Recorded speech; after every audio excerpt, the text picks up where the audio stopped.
Friends, welcome to घटना सूत्र। मैं हूँ दृष्टि जैन और अभी हम करेंगे आज 22 जुलाई 2025 के prelims as well as mains के इम्पॉर्टेंट क्वेश्चंस। ठीक है, तो सबसे फर्स्ट क्वेश्चन है प्रीलिम्स वाले सेगमेंट में, which organisation developed the national standards for civil service training institutes 2.0 framework. कौन सा? National standards for civil service training institutes. The options are Indian institute of public administration, ministry of law and justice, capacity building commission and none of the above. ठीक है, तो अब इसमें correct answer क्या है? Correct answer है capacity building commission. ये आप लोगों ने बहुत ज़्यादा सुना होगा। अब देखो, सबसे पहले ना सिविल सर्विसेज के ऊपर है, तो सिविल सर्विसेज के ऊपर ये रिफॉर्म जब आया था तो ये बहुत ज़्यादा न्यूज़ में था। ठीक है, किसने लॉन्च किया था? डॉक्टर जितेंद्र सिंह ने, जो उस time union minister for DOPT वाले थे ना, उन्होंने लॉन्च किया था पर्सनल एंड ट्रेनिंग के लिए। ठीक है, अब नेक्स्ट क्वेश्चन है, where was the Mahila Arogyam Kaksh inaugurated to promote women's wellbeing in government work places. तो बोल रहे हैं महिला आरोग्यम कक्ष कहाँ इनॉग्रेट किया गया? तो the options are Chennai, New Delhi, Hyderabad और मुंबई। तो देखो, इसमें ना आप चेन्नई शायद कट कर सकते हो, क्योंकि ना साउथ इंडिया वाले जो नाम होते हैं वो थोड़े अलग होते हैं। हैदराबाद भी आप मोस्ट प्रोबेबली कट कर सकते हो, तो न्यू दिल्ली और मुंबई। तो most probable answer will be new Delhi. तो यूनियन लॉ मिनिस्टर ने इनॉग्रेट किया है अर्जुन राम मेघवाल जी ने। ठीक है, बस इतना ही याद रखना, महिला आरोग्यम कक्ष।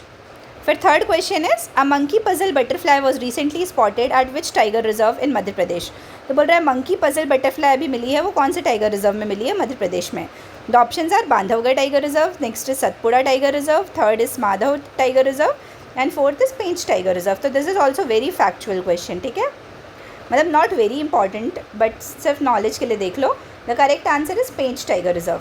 तो एक मंकी पजल बटरफ्लाई मिली है। ठीक है, फिर next is allographa usoredica recently discovered in India belongs to which biological group. अभी अपन ने ये न्यूज़ में पढ़ा था, आप लोग थोड़ा सा याद करो, ये अपन ने ये पढ़ा था। ये क्या है? एल्गी है, लाइचेन है, मतलब बेसिकली इससे फिर आगे जाके एल्गी फॉर्म होती है। तो ऑप्शन है स्पाइडर, फ्लावरिंग प्लांट, लाइचेन और बटरफ्लाई। तो इंडियन साइंटिस्ट ने डिस्कवर किया एक न्यू लाइचेन स्पीसीज़। ठीक है, ये ध्यान रखना, एलोग्राफा ये टर्म याद रखना, उससे याद हो जाएगा। फिर fifth question is, national institutional ranking framework जो NIRF है वो किसने लॉन्च किया? विच मिनिस्ट्री ने लॉन्च किया? तो first option is ministry of science and technology, second is ministry of education, third is ministry of home affairs and fourth is ministry of tribal affairs. ठीक है, tribal, home, education और science and technology. तो इसका correct answer is ministry of education, ये ध्यान रखना। तो जो NIRF है वो लॉन्च किया गया था 2015 में बाय मिनिस्ट्री ऑफ एजुकेशन, और ये रैंक करता है हायर एजुकेशन इंस्टीट्यूशंस को अक्रॉस इंडिया। तो 2025 में इसने इंट्रोड्यूस की थी penalty for retracted research papers and citations. बस इसमें ये याद रखना, NIRF किसका है? मिनिस्ट्री ऑफ एजुकेशन का है। तो यहाँ हुए हमारे प्रीलिम्स वाले क्वेश्चन। अब हम आएंगे मेंस के दो क्वेश्चन में। मेंस के दो क्वेश्चन देखेंगे। तो मेंस का सबसे फर्स्ट क्वेश्चन है, why is it important for lawyers to work independently to ensure justice? How can pressure और interference from investigation agencies harm this process? तो बोल रहा है, इसका फर्स्ट पार्ट देखो, दो पार्ट है। तो फर्स्ट पार्ट है कि लॉयर्स के लिए क्यों इंपॉर्टेंट है कि वो इंडिपेंडेंटली काम करे जस्टिस इंश्योर करने के लिए, और सेकेंड कि जो प्रेशर होता है और जो इन्वेस्टिगेशन होता है वो कैसे और जो इंटरफेरेंस होता है वो कैसे इन्वेस्टिगेशन एजेंसीज़ को हार्म करता है, मतलब कैसे उनके प्रोसेस को ख़राब करता है। ठीक है, तो अब हम चलो स्टार्ट करते हैं अपना आंसर। तो हम इसको IBC फॉर्मेट में देखेंगे, इंट्रो, बॉडी, कंक्लूजन।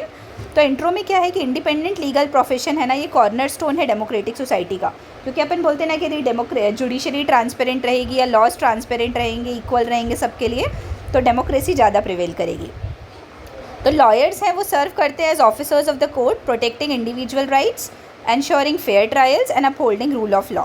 तो अब जो फर्स्ट सेगमेंट है वो हम देखते हैं कि क्या इंपॉर्टेंस है इंडिपेंडेंट लीगल प्रोफेशन का जस्टिस इंश्योर करने में। तो सबसे फर्स्ट है जो हमारा मेन फंडामेंटल बेडरॉक है, रूल ऑफ लॉ। तो ये रूल ऑफ लॉ को अपहोल्ड करने में हेल्प करता है। फिर फेयर रिप्रेजेंटेशन देता है, और आर्टिकल 21 जो राइट टू लाइफ है और right to life with dignity and personal liberty है वो इंश्योर करता है, क्योंकि सबके साथ इक्वल ट्रीटमेंट होता है ना। फिर कॉन्फिडेंस इन जुडिशरी, एक ट्रस्ट डेवलप होता है, पब्लिक ट्रस्ट है ना, उनका जुडिशरी में ट्रस्ट डेवलप होता है और उनको लगता है कि नहीं भाई, गवर्नमेंट हमारे लिए काम कर रही है, हमारे मतलब कि सही जजमेंट होगा। ठीक है, फिर फोर्थ पॉइंट है सेफ गार्डिंग फंडामेंटल राइट्स, जो बेसिक फंडामेंटल राइट्स मिले हुए हैं लोगों को उनको सेफ गार्ड करती है। ठीक है, अब इसके सेकेंड पार्ट में आते हैं कि कैसे प्रेशर और इन्वेस्टिगेशन है, जो इंटरफेरेंस है जो इन्वेस्टिगेशन एजेंसीज के द्वारा, वो कैसे हार्म करती है जस्टिस को, मतलब यदि आउटसाइड प्रेशर रहता है तो फर्स्ट है कि कॉम्प्रोमाइज्ड डिफेंस। तो उसमें क्या होता है, थ्रेट मिल जाती है बहुत सारी, सर्विलेंस मिल जाता है, कोर्जन हो जाता है, वो लॉयर्स को डेटर करता है कि वो सही तरीके से अपना पॉइंट ऑफ व्यू प्रेजेंट कर सकें। फिर कॉन्फ्लिक्ट ऑफ इंटरेस्ट आ जाता है। तो lawyers, if lawyers feel beholden to the state और इन्वेस्टिगेटिव एजेंसीज, यदि ऐसा लगता है कि लॉयर्स और इन्वेस्टिगेटिव एजेंसी के बीच में कुछ साठगांठ है, तो ऐसे में जो बेसिक लॉयर का काम है वो सही तरीके से वो नहीं कर पाता। फिर इरोजन ऑफ जुडिशियल प्रोसेस, तो जुडिशियल प्रोसेस की कमी दिखती है ऐसे में। फिर वायलेशन ऑफ लीगल एथिक्स, अब देखो हर चीज़ का कुछ एथिक्स होता है, मेडिकल एथिक्स होता है, लीगल एथिक्स होता है, बिजनेस एथिक्स होता है, तो जो लीगल एथिक्स है वो इससे ख़राब होता है। लेकिन अब ये सब इश्यूज़ के बाद हम सजेशन क्या दे सकते हैं वे फॉरवर्ड में, कि हमको कुछ लीगल रिफॉर्म्स लाने चाहिए, जैसे एडवोकेट्स एक्ट 1961 को सही करना है, बार काउंसिल ऑफ इंडिया को और स्ट्रेंथन करना है, ठीक है। फिर सेकेंड है कि इंडिपेंडेंट ओवरसाइट लाना है, मतलब establish grievance redressal mechanism for lawyers facing harassment और सर्विलियंस, ठीक है। फिर जुडिशियल सेंसिटाइजेशन करना है, courts must proactively curb state outreach and protect the autonomy of defence. और फोर्थ है कि अवेयरनेस और सॉलिडारिटी लाना है, ठीक है। तो ये वे फॉरवर्ड हो गया। अब इसमें कंक्लूजन, हमने इंट्रो देख लिया, दोनों पार्ट देख लिए क्वेश्चन के, अब हम कंक्लूजन की तरफ आते हैं। The independence of lawyer is not a privilege but a necessity for justice to prevail. ये लाइन बहुत अच्छी है, बेसिकली इसी लाइन से आप ख़त्म कर सकते हो, और जो ऊपर हमने स्टेप्स बोले हैं उनको आप यदि इम्प्लीमेंट करोगे तो लीगल एथिक्स बहुत अच्छा हो सकता है, लीगल सिस्टम बहुत अच्छा हो सकता है, ठीक है। अब हम आते हैं क्वेश्चन नंबर 2 में, that is India has high liquidity but still slow loan growth. What does this show about problems in how monetary policy work?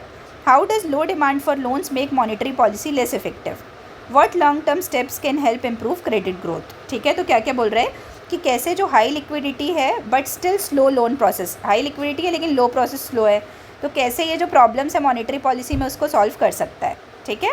और व्हाट लॉन्ग टर्म स्टेप्स, क्या लॉन्ग टर्म स्टेप्स लेना चाहिए जिससे credit growth improve हो सके। तो ये question हुआ, ठीक है। आई होप क्वेश्चन क्लियर होगा। अब हम आंसर में आते, तो बेसिकली मॉनेटरी उस पे है, तो हम बैंकिंग सिस्टम से स्टार्ट करेंगे। तो इंट्रो में क्या बोला है कि despite surplus liquidity in Indian banking system, अभी भी क्या है कि क्रेडिट रेट वगैरह अच्छे नहीं है अपने यहाँ। तो ये पैराडॉक्स क्या हाईलाइट करता है कि कुछ स्ट्रक्चरल इशूज़ है, स्ट्रक्चरल वीकनेसेस है हमारी मॉनेटरी पॉलिसी ट्रांसमिशन में, ठीक है। तो अभी कौन कौन से स्ट्रक्चरल प्रॉब्लम्स हैं उनको देख लेते हैं। तो फर्स्ट है एसिमेट्रिक ट्रांसमिशन है एक फर्स्ट स्टेप। तो इसमें क्या है मतलब फर्स्ट स्ट्रक्चरल इशू कि जब मॉनेटरी पॉलिसी का जो ट्रांसमिशन होता है ना वो सही तरीके से नहीं होता और बैंक्स हेजिटेट करते हैं जो एक्चुअल रेट्स है वो पास ऑन करने में लोग कस्टमर्स तक। फिर रिस्क एवर्स बैंकिंग, कि अपने यहाँ की जो बैंकिंग है उसमें बहुत ज़्यादा NPAs हैं और ऐसे बहुत सारे केसेस हो चुके हैं जिससे लोग अपना पैसा सही तरीके से जमा नहीं कर पाते और उनको डाउट होता है बैंक्स पे। जैसे IL&FS क्राइसिस हुआ था तो उसमें बहुत लोगों का पैसा डूबा था ना। फिर लिक्विडिटी है वो एंड यूज़र्स तक नहीं पहुंच रही है, बेसिकली वही मॉनेटरी पॉलिसी ट्रांसमिशन वाली बात। फिर कैसे low credit demand weakens monetary policy, यदि लो क्रेडिट डिमांड होती है तो मॉनेटरी पॉलिसी कैसे वीकेन होती है। तो उस टाइम क्या होता है, लो प्राइवेट इन्वेस्टमेंट एपेटाइट हो जाता है, हाउस होल्ड डेट एवर्जन, मतलब वो डेट में आ जाते हैं बहुत ज़्यादा। फिर limited multiplier effect, multiplier effect मतलब कि मनी मल्टीप्लाई नहीं होता, जितना मनी है उतना ही रहता है, जब बैंक में जमा नहीं करेंगे तो कैसे मल्टीप्लाई होगा, ठीक है। तो इसके लिए अब हम सजेशन क्या दे सकते हैं वे फॉरवर्ड की, स्ट्रक्चरल रिफॉर्म्स क्या लाने चाहिए जिससे क्रेडिट ग्रोथ हो। तो फर्स्ट है कि हमको ease of doing business improve करना है, ठीक है। फिर हमको स्ट्रेंथन करना है अपना क्रेडिट इंफ्रास्ट्रक्चर, जैसे हम रिफॉर्म्स लाएंगे बैंक ये अभी IBC रिफॉर्म्स आए थे ना, वैसे ही हमको रिफॉर्म्स लाने हैं बैंकिंग सेक्टर में। फिर हमको फाइनेंशियल इंक्लूजन डीपेन करना है, रिवाइव करना है रियल सेक्टर डिमांड को जिससे कि उसमें भी क्रेडिट ग्रोथ बहुत अच्छी हो सके। और लेंडिंग को डी रिस्क करना है, मतलब लोगों के अंदर ट्रस्ट डेवलप करना है कि कैसे वो पैसे जमा करें, ठीक है। आई होप ये क्लियर हो, क्लियर है। फिर अब आते हैं हम इंट्रो बॉडी देखने के बाद कंक्लूजन में। तो India's liquidity rich but credit deficient economy reflects deeper inefficiencies.